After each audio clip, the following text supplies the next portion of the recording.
Hello, my name is Katie Sorrell, and today we're going to talk about the Growing Together Iowa project. I am the SNAP-Ed Policy Systems and Environmental Change Coordinator here at Iowa State University Extension and Outreach.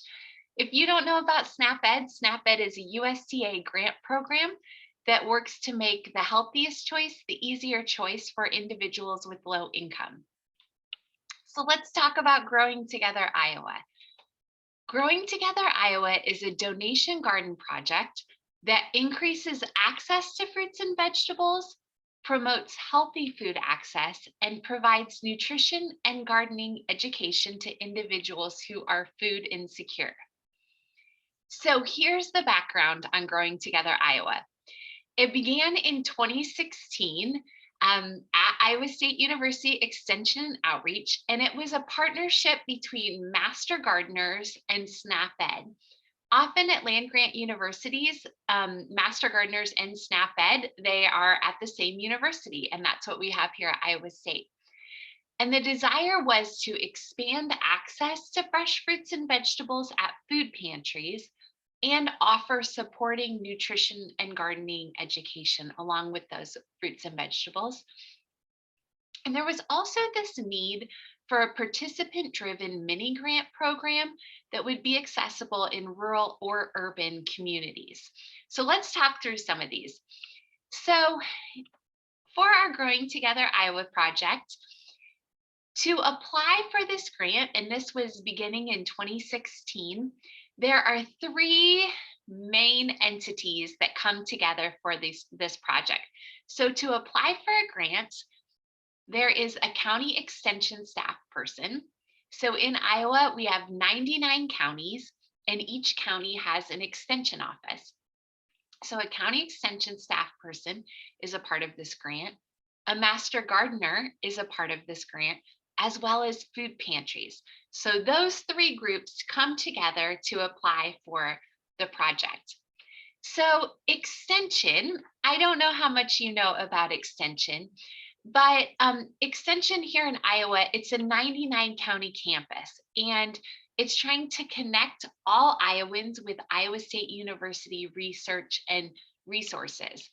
And here in Iowa, we are uniquely positioned for this community donation gardening project because not only do we have staff in every county, we also have faculty experts in food safety and nutrition and agriculture and horticulture and pests. We have experts in all these areas. So I feel like Extension is really uniquely positioned for this community donation gardening project. Another piece of this is that bottom piece, the participant-driven mini grant program. So we want the end user of this project to dictate the project. So a part of these grants is that those three entities, county staff, master gardener, and food pantries, work together, and that county staff and master gardeners would talk with food pantry clients or food pantry directors before they apply for the grant. That's a requirement, but also before they plant, because we want food pantry clients to be telling us what fruits and vegetables they want. And we want the food pantry to be talking with us about their capacity. Do they have refrigeration? How long can they store fresh produce for? So it's really important for us with Growing Together Iowa that it's participant driven, but also that it's accessible and successful in rural or urban communities. So that was really important to us. Here in Iowa, we have a large number of rural communities. And if we look at food insecurity data, which we don't have any like mid-pandemic or beginning of the endemic, whatever we're in, we don't have any food insecurity data at the county level here in Iowa.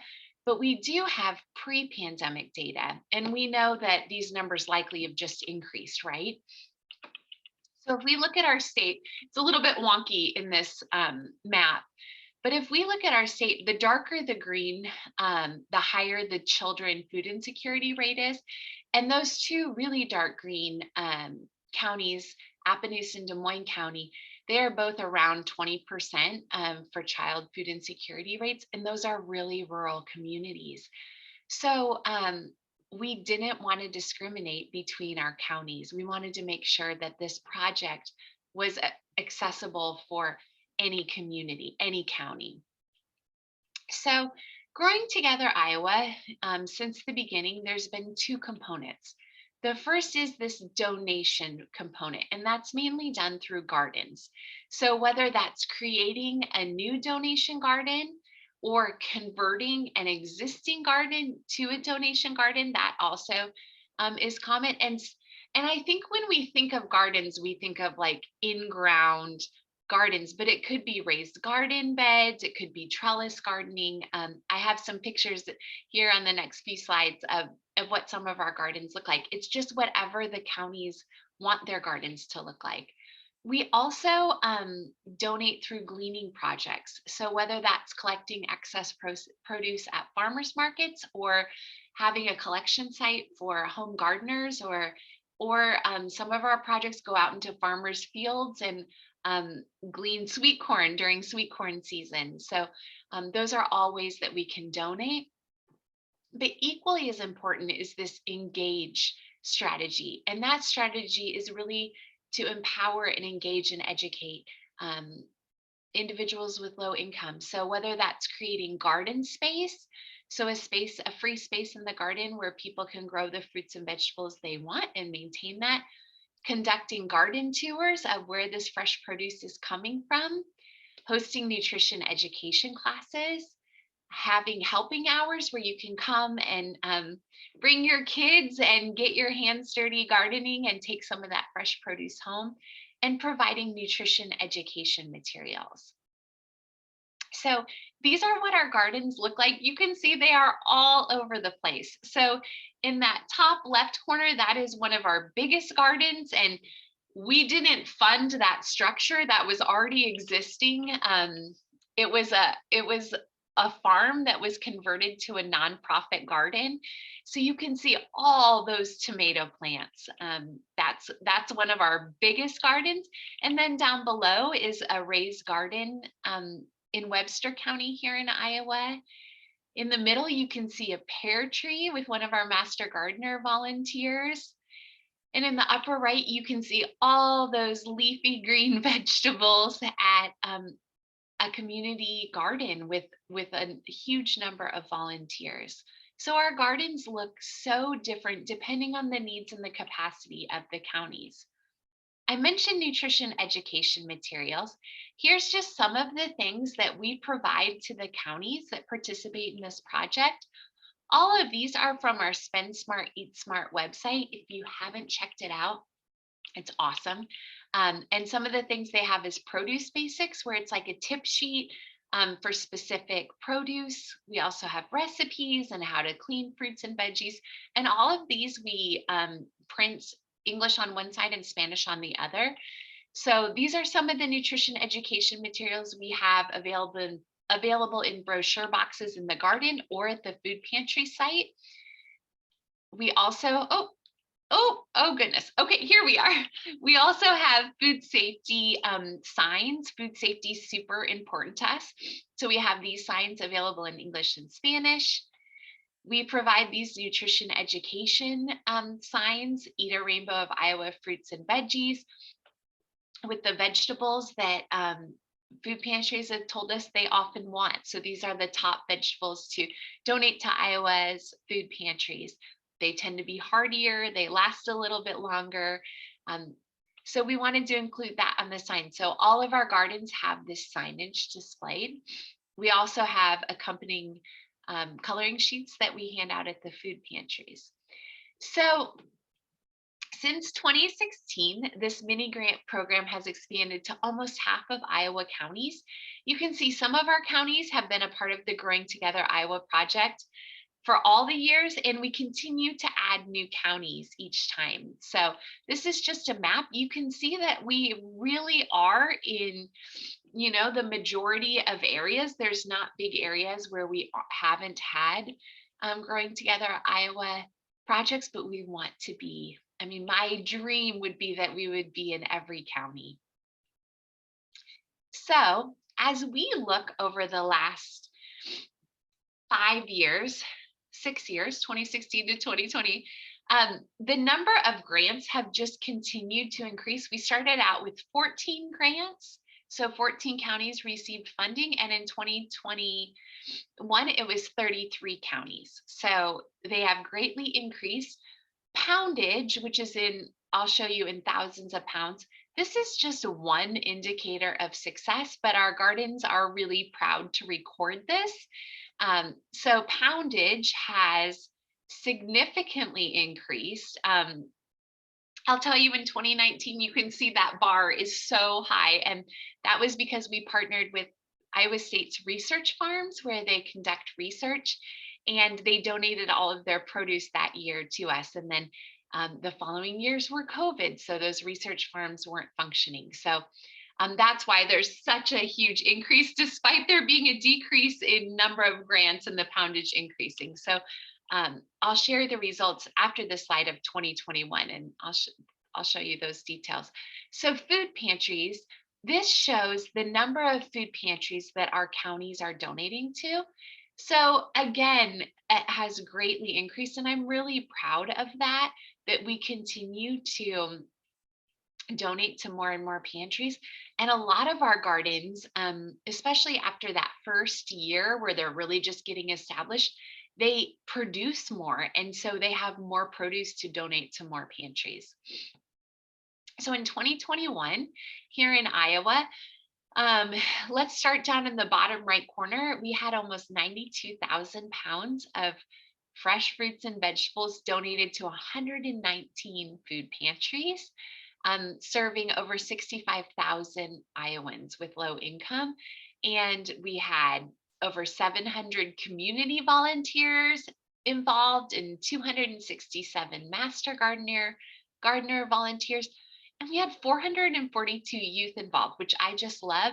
And the number I really love is that the projects leverage over $36,000 in non-SNAP Ed funding. So in their local community, our gardens are, building buy-in at the community level and contributing to sustainability for the projects.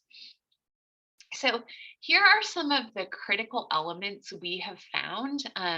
If you are considering community donation garden projects, or you've done them, or just thinking about what this looks like for you, early and frequent communication with pantry partners is critical. Talking with them about capacity and preferences, doing that early on is really critical. Here in Iowa, the applications are due at the end of the year. So we do a big pre-application call the end of October, and then we have the applications due before winter break. And then hopefully by the end of January, we announce the winners, because people are ready to buy seeds and starter plants. So the earlier the communication can be with the pantries, the more gardens can plan. Local community support is critical as well. Through Extension, we have that automatically with our county extension offices, but local community support is really important for volunteers and land and water, and just getting the word out about the project. A wide volunteer base is also critical. I have been contacted by individuals before who will say, I want to start this community donation garden project. I'm not a master gardener. I'm not connected with an extension office. I haven't talked to my food pantry, but I really want to do a donation garden project. And I'm like, that's great, but it can't just be one person, and you need to bring all these other people together, right? Those the other entities are really important. So not only that in that application, we're trying to get a broad group of people together and important people together, but also the volunteers and the care of the garden can't just be on one or two people. And it can't just be one passionate person really driving the garden. We need a wide base for sustainability. An on-site water source is important, and you're probably thinking, yeah, Katie, it is, of course, right? But in some of our sites, that's hard to have on-site water sources, and some of our gardens in the past have tried to bring water in, and it is really difficult and not sustainable. So a requirement now is that you have on-site water. Food safety practices. We talk with our gardens about how we don't know um, who who is going to be eating the food. Like we have no idea what stories our food pantry clients have, whether it's they're immunocompromised or they have certain health conditions. So we want to make sure that we are following the very best food safety practices. And the one nearest and dearest to my heart is that we would be treating our priority audience with dignity and respect. So part of that is food safety practices. Part of that is in how we speak about food pantry clients and just um, realizing that we're all one or two steps away from needing help ourselves and we don't know other people's stories. And I think it's been really wonderful for our volunteers and county extension staff and master gardeners to get into food pantries. When they deliver produce, I think that has been really eye-opening for all of our volunteers and partners. So the challenges, right? We have some challenges. I've talked about volunteers. Volunteer numbers and consistency are hard, and gardening is a lot of work. So um, developing volunteer strategies. We just did a partnership training last week with all of our gardens to talk about like what are your needs and how can you get more partners to the table, and volunteers is a big one. Here in Iowa, we have the challenge of crazy weather. So we have droughts, we have tornadoes, we have derechos.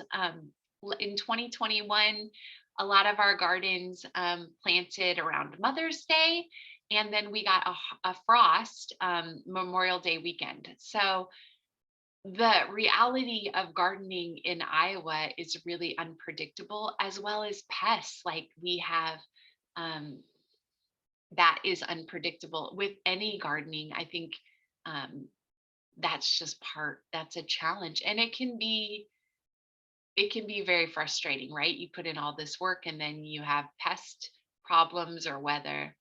Another challenge is working around food pantry hours for harvest. Our goal with our policy systems and environmental changes is that pantries would be open a number of times during the week to meet the needs of all the clients, right? So they would be open maybe during the day in case people were working at night. They would be open at night. So if people are working the day, they could attend, and that they would be open on a weekend. So that's the goal. But the reality is some of our food pantries are open once a week from 9 to 11 on Tuesdays.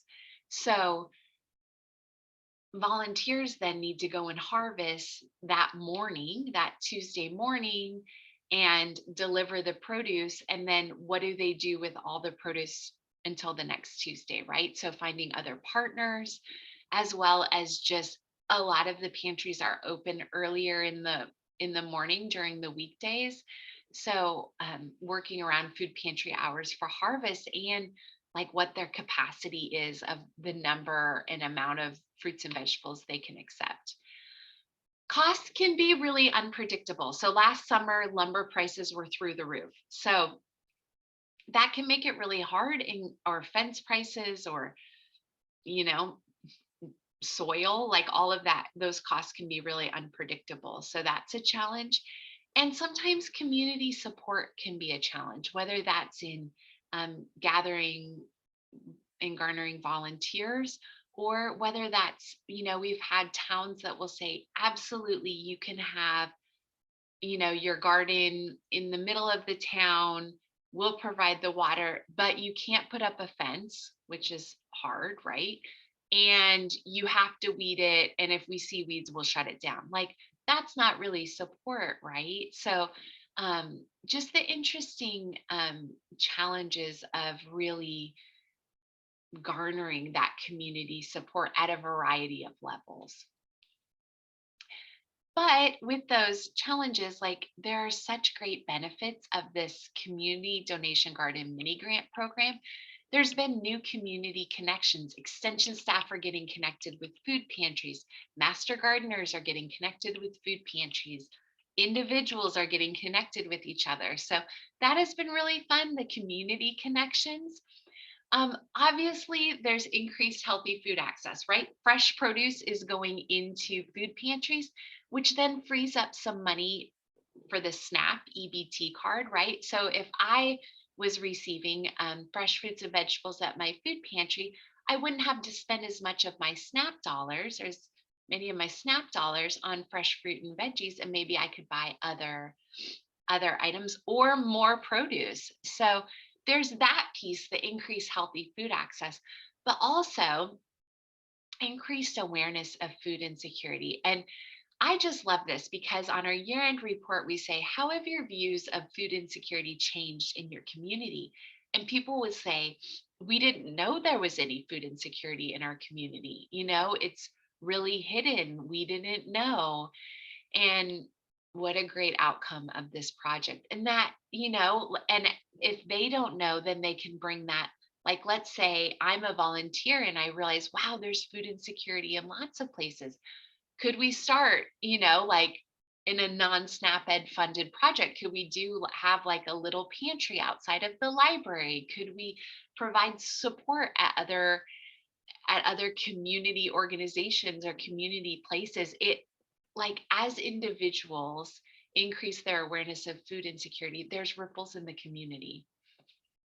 It's also been a wonderful opportunity for people who love to garden. Um, it's a great way for them to connect or want to learn to garden. Master gardeners are great teachers and educators and can really help people. It's also great visibility for master gardeners. And the one that was most surprising to us, which I sure didn't see, we went and visited all of the gardens this past summer. So we visited 33 counties. And when we would go out there, the volunteers, as we expected, were so proud of their gardens and the work they're doing and their partnerships with the food pantries.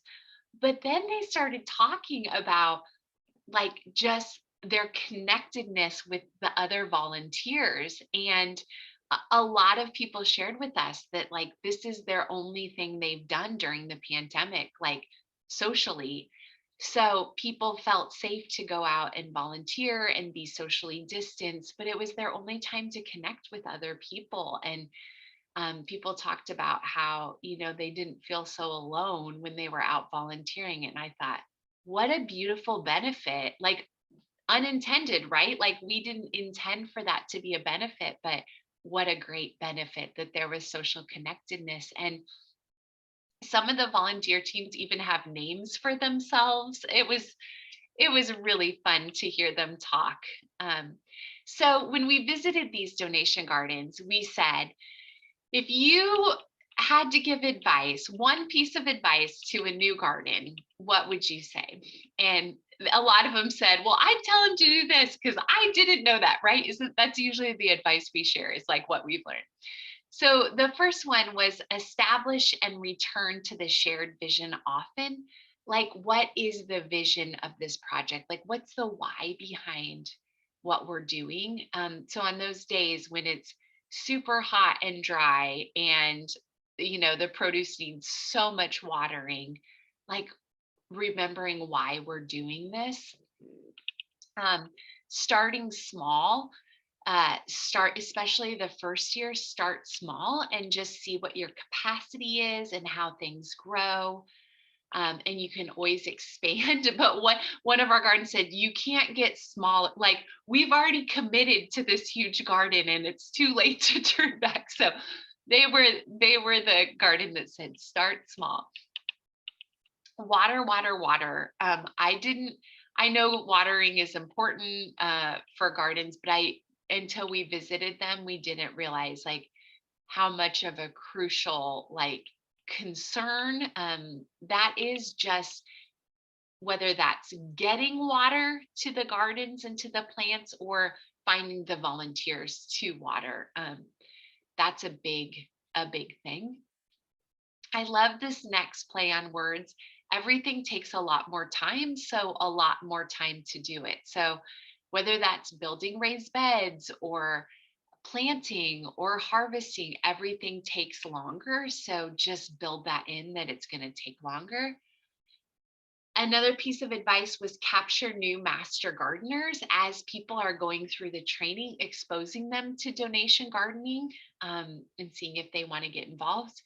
Be patient for all things, right? I'm like, that's a good life advice, but be patient, whether that's with volunteers or whether that's with, the produce, like be patient.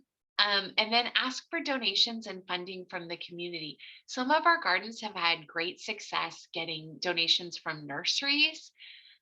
They've also received donations from local lumber yards for lumber to build raised beds. We have also had gardens that have received funding from local banks or local businesses or foundations.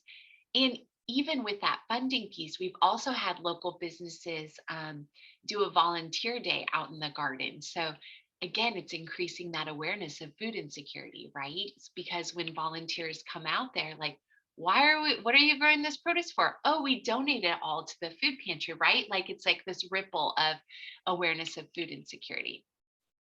Some more advice: establish a volunteer base, and with that, create a quick communication method. So our most successful gardens in terms of volunteers have set hours where the volunteers come and all volunteer together. So maybe it's Tuesday nights and Saturday mornings for an hour and a half.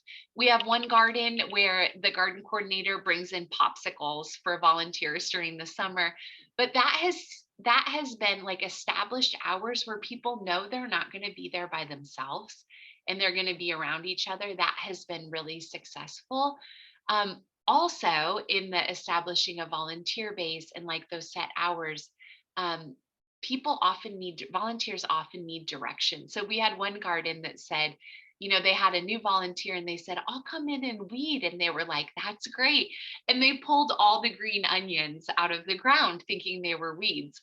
So not only is it establishing that volunteer base, but like establishing some structure for both, having some oversight and direction for volunteers, and also that developing relationships with volunteers. Creating a quick communication method.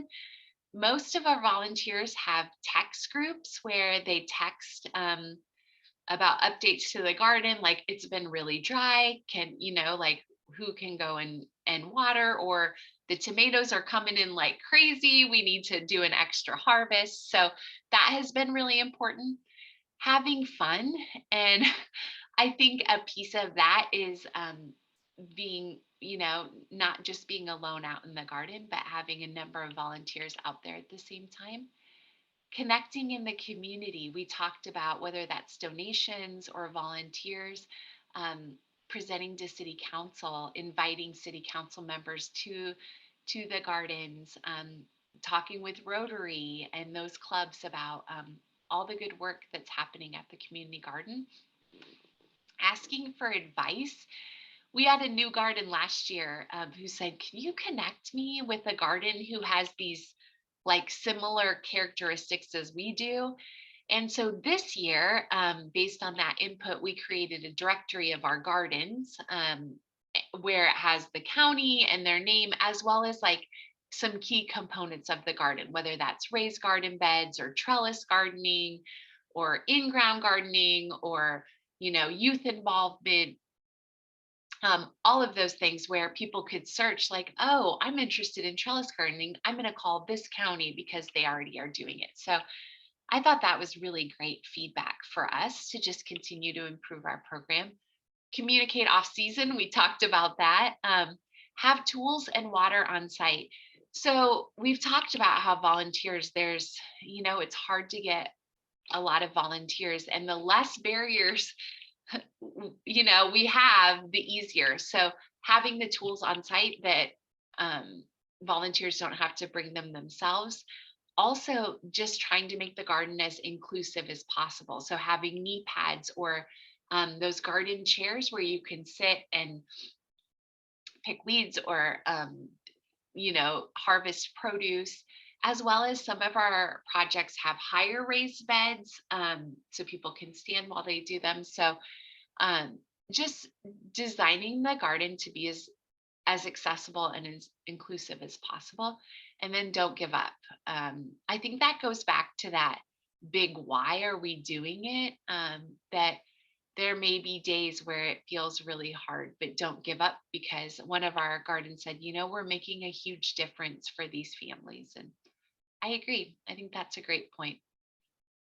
So in 2022, we have a record number of counties that are receiving Growing Together Iowa funding. We have 35 counties, and 5 of them are new, which we are really excited about. And not only that, but we also, Growing Together has expanded into other states. We've partnered with other states to create the Growing Together multi-state partnership. So we've partnered with 7 other land grant universities who also have extension, right? They're extension universities, and they have SNAP Ed funding and the Master Gardener program. So um, this Growing Together program is really reproducible in these other states. So we've partnered with Michigan State, Montana State, Purdue, University of Illinois, University of Nebraska, University of Wisconsin, and University of Wyoming. So we talk regularly, we have regular meetings, and we talk about what's been a challenge, what's going well, what resources do we have. We've troubleshooted a lot, and it's really elevated and improved our program because we're learning so much from each other, as well as we collect the same data every year. So you can see it's the same data Iowa is collecting on numbers. But this is at state level. So we have 8 states that have contributed to this data set. So in 2021, we reached almost 127,000 people with low income. We had almost 2,000 non-master gardener volunteers, over 500 master gardener volunteers contribute. We donated almost 240,000 pounds to over 335 food pantries. And the piece that just blows my mind is that the projects leveraged almost $237,000 in non-SNAP Ed funds, which again is just a great indicator of like local community support and buy-in. So it has been awesome being a part of this multi-state partnership. And if you are a state that is interested in learning more about Growing Together, we would love to talk with you. So as we talk about non-SNAP Ed funds, we also received a generous gift in 2021 from AmeriGroup and the Anthem Foundation. So we just wanted to say thanks for that. And thank you for listening to this talk about Growing Together Iowa. Please reach out if you have any questions or ideas or are interested in learning more. I really do think community donation gardening projects have so many benefits. And I'd love to talk with you more about it. Thanks so much. Bye.